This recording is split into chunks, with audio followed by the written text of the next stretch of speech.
Kumpirmadong may banta sa buhay ng pro-BBM vlogger na si Alicia Lipata o Mima Alicia bago siya patayin sa pamamaril, ayon po yan sa pulisya. Pero bukod sa pagiging vlogger, sinisilip na rin ang anggulong hindi maayos na breakup nila ng ex. Nakatutok si June Veneracion. Bumulagta sa kalsada ng Barangay 171 Caloocan City ang pro-BBM vlogger na si Alicia Lipata o Mima Alicia matapos pagbabarili ng riding in tandem suspects nitong Biyernes. Sugatan naman ang kanyang live-in partner.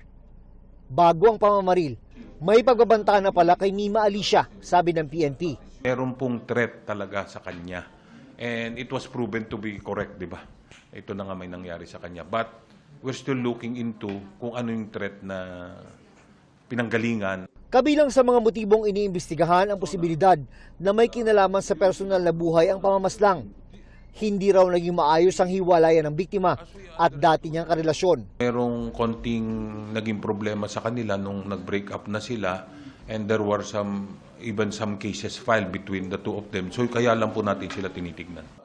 Isa pa sa posibleng motibo, sabi ng PNP, ay baka may kaugnayan ang pamamaril sa pagiging pro-Marcos administration vlogger ni Mima Alicia. It could be something personal. Isa rin pong malaking tsansa is yung her work related to being a vlogger. Sabi ng pamilya, merong 4 na taong gulang na anak si Mima Alicia. Kabilang sa mga nakiramay sa burol ang mga kapwa niya BBM supporter. Nakikiramay po ako sa pamilya ni Mima Alicia. Fans po niya ako. Bili po ako sa kanya sa batang ito. Kaibigan po nabigla ka na yung bait-bait po niya. Sana raw ay mabigyan ng hustisya ang pagkamatay ni Mima Alicia. Panawagan ko kung sino ka mong pumatay o nag-utos kung meron man, sana po matakot tayo sa Diyos. Makonsensya kayo, sumuko kayo. Tumanggi ng magbigay ng pahayag ang kanyang mga kamag-anak. Sinisikap ng PNP na matukoy ang identity ng 2 sangkot sa pamamaril. Malaki raw ang posibilidad na merong mastermind o nag-utos sa kanila.